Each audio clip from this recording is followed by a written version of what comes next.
Okay, hi everyone. So today let's discuss this interesting problem. So it says a block of mass 250 gram is kept on a vertical spring of spring constant 100 Newton per meter fixed from below.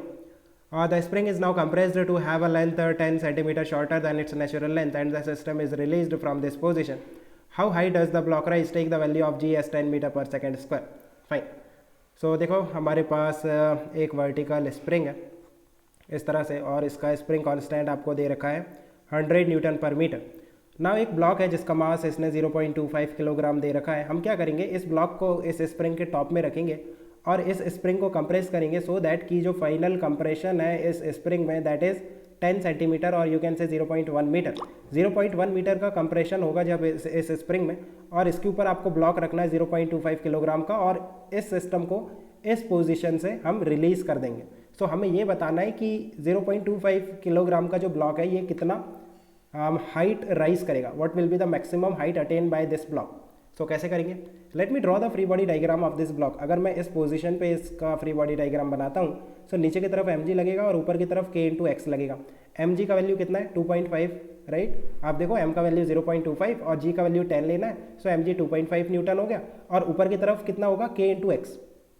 Now k का value 100 है और initially what was the compression in the spring that is 0.1, सो कितना आ गया 10 Newton. सो ऊपर की तरफ जो force है that is 10 Newton which is greater than downward force which is 2.5 Newton. So what does that mean कि ये जो ब्लॉक है ये ऊपर की तरफ एक्सेलरेट करेगा। अब जब ये ऊपर की तरफ एक्सेलरेट करेगा इसका कुछ वेलोसिटी आएगा ऊपर की तरफ और जैसे जैसे ये ऊपर की तरफ मूव करेगा आप देखो x का वैल्यू डिक्रीज करता जाएगा। जो कंप्रेशन है ना स्प्रिंग में, स्प्रिंग अब खोलेगा मीन्स उसमें जो कंप्रेशन है वो अब डिक्रीज होगा जैसे जैसे आपका ब्लॉक ऊपर की तरफ मूव करेगा। सो अगर ऊपर वाला जो फोर्स है के एक्स है ना वो डिक्रीज हो रहा है और नीचे वाला फोर्स कांस्टेंट है, so there will be a time जब ऊपर वाला फोर्स और नीचे वाला फोर्स दोनों बराबर हो जाए।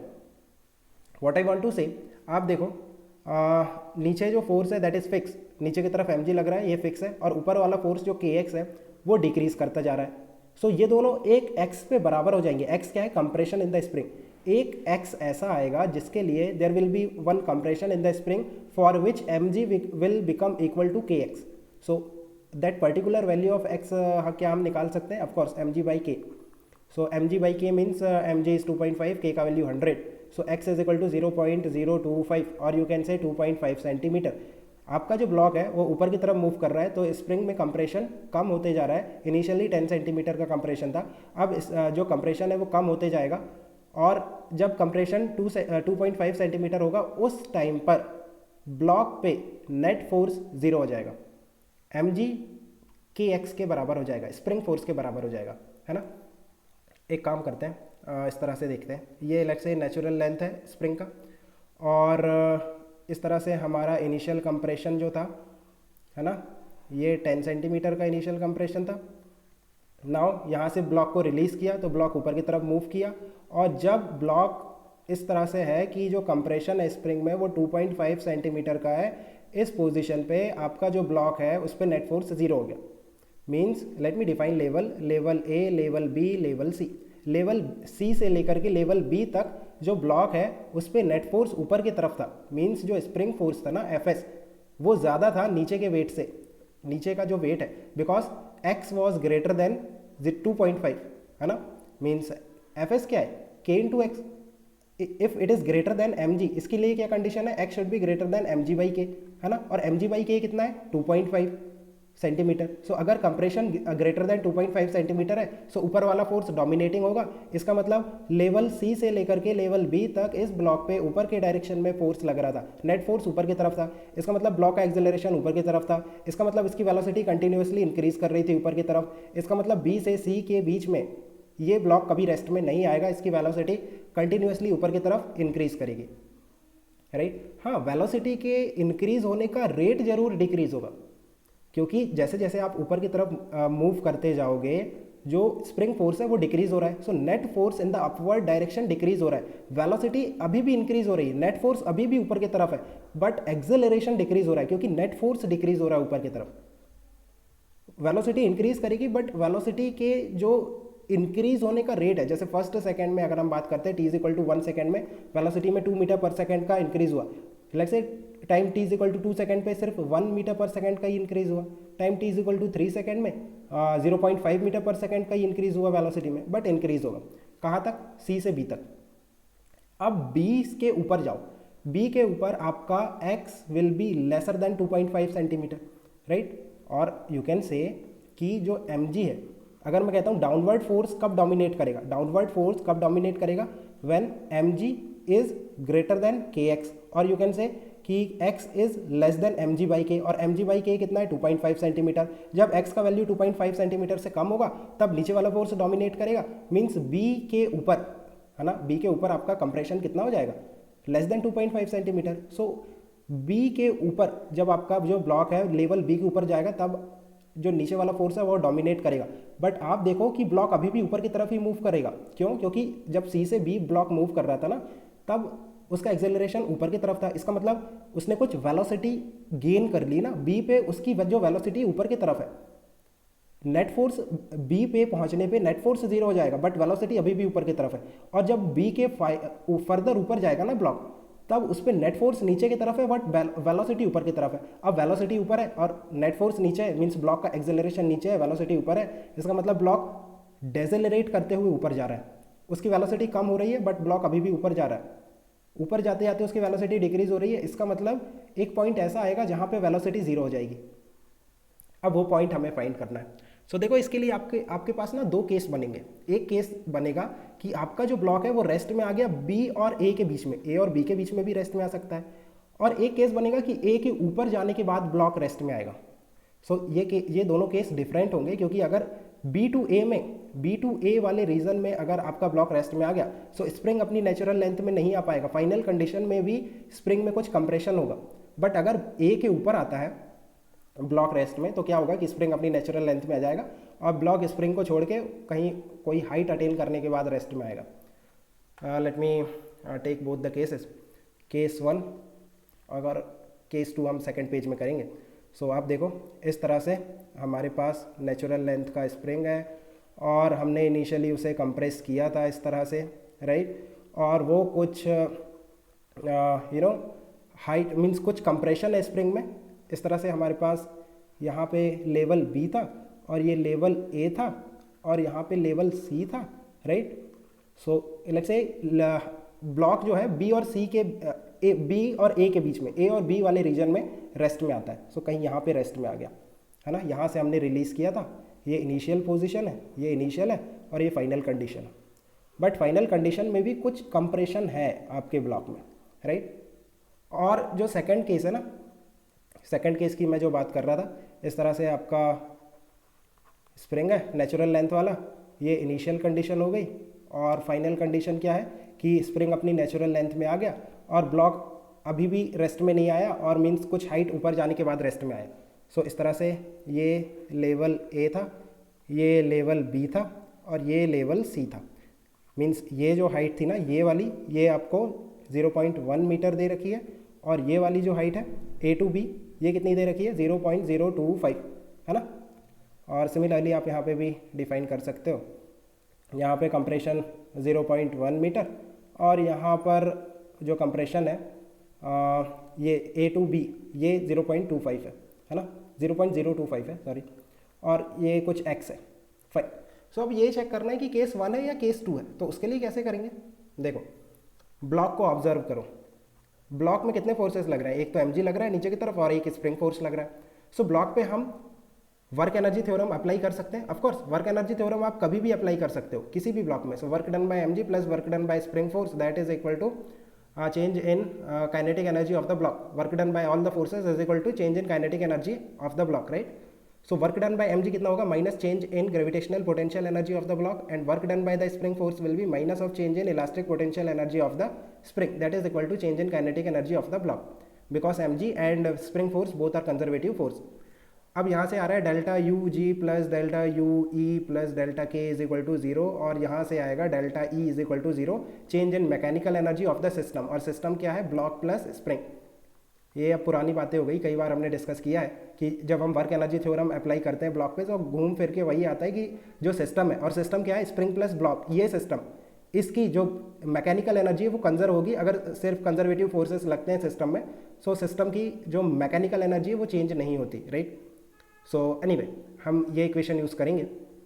सो आप देखो ये इक्वेशन हमेशा वैलिड है, मीन्स केस 1 के लिए भी केस 2, अभी हम केस की बात नहीं कर रहे हैं, हम इक्वेशन की बात कर रहे हैं। जो भी केस हमारी इस इक्वेशन को सेटिस्फाई करेगा वो केस हमारा आंसर होगा।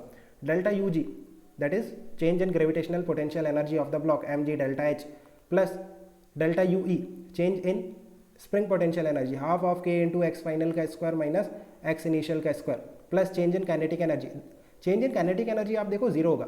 इनिशियल पोजीशन पे भी जब हमने स्प्रिंग को रिलीज़ किया था तब भी हमारा ब्लॉक रेस्ट में था, और फाइनल जब हाइट अटेन करेगा वो भी हमारा केस है जब ब्लॉक रेस्ट पे आएगा। सो इनिशियल और फाइनल दोनों काइनेटिक एनर्जी जीरो है। So change in kinetic energy आप डायरेक्टली जीरो लिख दो, that is equal to zero. So ये जो इक्वेशन आ रही है ना, इस इक्वेशन को जो भी आपका केस सेटिस्फाई करेगा, सेटिस्फैक्ट्री सॉल्यूशन देगा इस इक्वेशन का, सो वो हमारा आंसर होगा। एम जी का value 2.5 into delta H plus half of के दैट इज 50, के का वैल्यू 100 है तो के बाई 2 50 हो गया, एक्स फाइनल का स्क्वायर माइनस एक्स इनिशियल का square that is equal to zero. ये आपको इक्वेशन सेटिस्फाई करानी है। फाइन, सो दोनों केस की बात करते हैं। पहले ये वाला केस लेते हैं। हमारी इक्वेशन क्या थी? इक्वेशन थी, लेट मी चेक, इक्वेशन है 2.5 delta H plus 50, 2.5 delta H plus 50 x final का स्क्वायर माइनस एक्स इनिशियल का square is equal to zero. Let's put the value 2.5 delta H final, let me use a different colour now. देखो delta H क्या होगा, ये यहाँ से लेकर के यहाँ तक ये आपका डेल्टा एच होगा, राइट। ये डेल्टा एच हो गया, इनिशियली ब्लॉक यहाँ पे था और फाइनली यहाँ पे पहुँच गया। तो कितनी हाइट अटेन किया?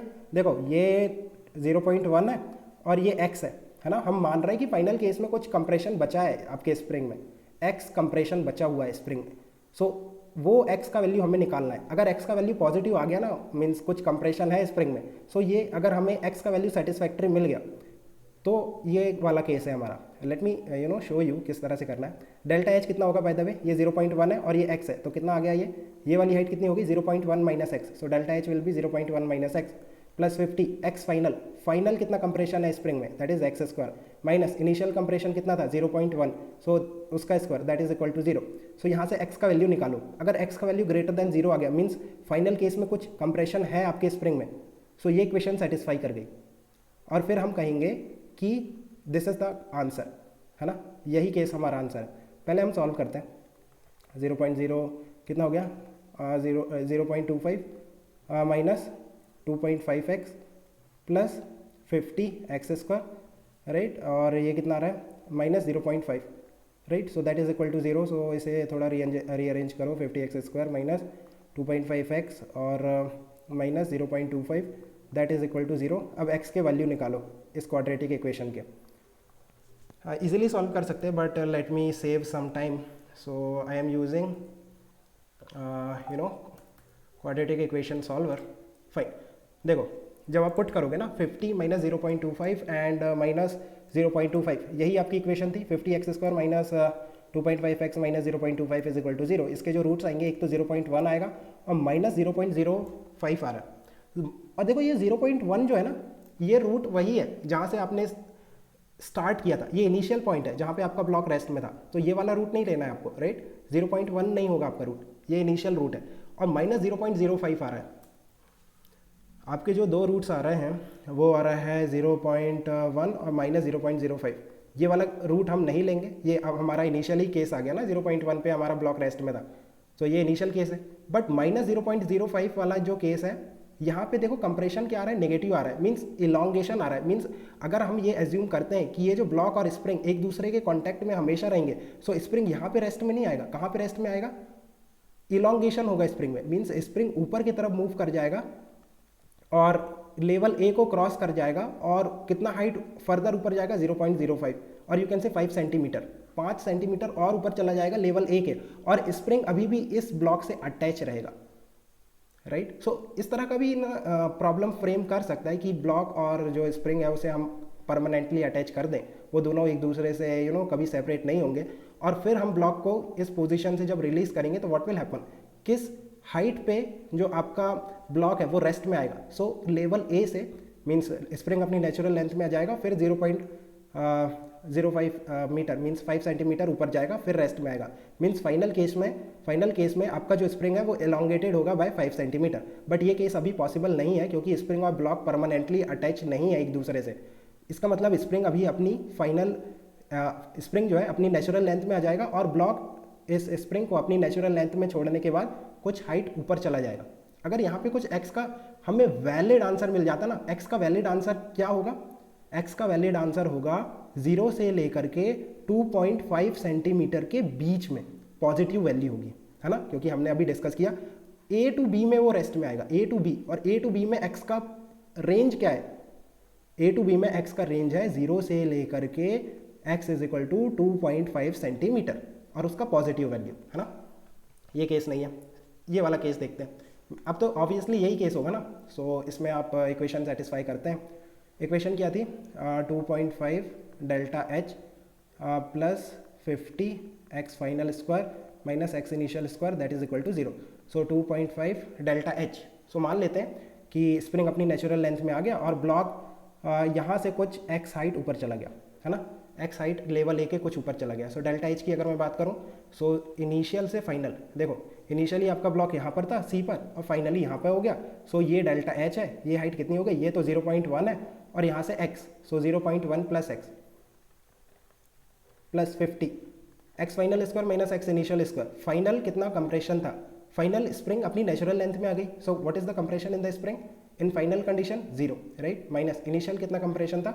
0.1, सो 0.01 उसका स्क्वायर लिया है मैंने, दैट इज इक्वल टू 0। सो यहाँ से सॉल्व करते हैं, कितना आ रहा है ये 50 का मल्टीप्लाई करो, सो ये 0.5 हो गया, राइट, और माइनस 0.25 और plus 2.5x that is equal to 0। So 0.5 upon 0.25, right, नहीं 0.5 minus 0.25 divided by 2.5 that is the value of x। So check करो कितना आ रहा है, 0.5 माइनस 0.25 दैट इज 0.25 अपॉन 2.5 कितना आ रहा है? 0.1 आ रहा है ना, right. So 0.1 is the answer, means 10 centimetre. Means spring अपनी नेचुरल लेंथ में आ गया और फिर वहाँ से जो ब्लॉक है फर्दर 10 सेंटीमीटर ऊपर जाएगा, है ना। सो इस तरह से ये प्रॉब्लम हम कर सकते हैं। एक और मेथड है काइनेमेटिक्स का, मीन्स काइनेमेटिक्स से भी काफ़ी सिंपल हो जाएगा ये प्रॉब्लम, बट वीडियो काफ़ी लेंदी हो जाएगा ये वाला। Let me know if you want to solve it by kinematics also, or if you are comfortable in work energy theorem, that's also fine. Let me know if you want to know how we can proceed with kinematics. वहाँ पे हमें case बनाने पड़ेंगे, like जैसे यहाँ पे 2 case बने थे ना, तो दोनों ही केस के लिए हमें अलग अलग एक्सेलरेशन मिलेगा। Anyway fine, okay guys, keep working hard, best of luck, bye.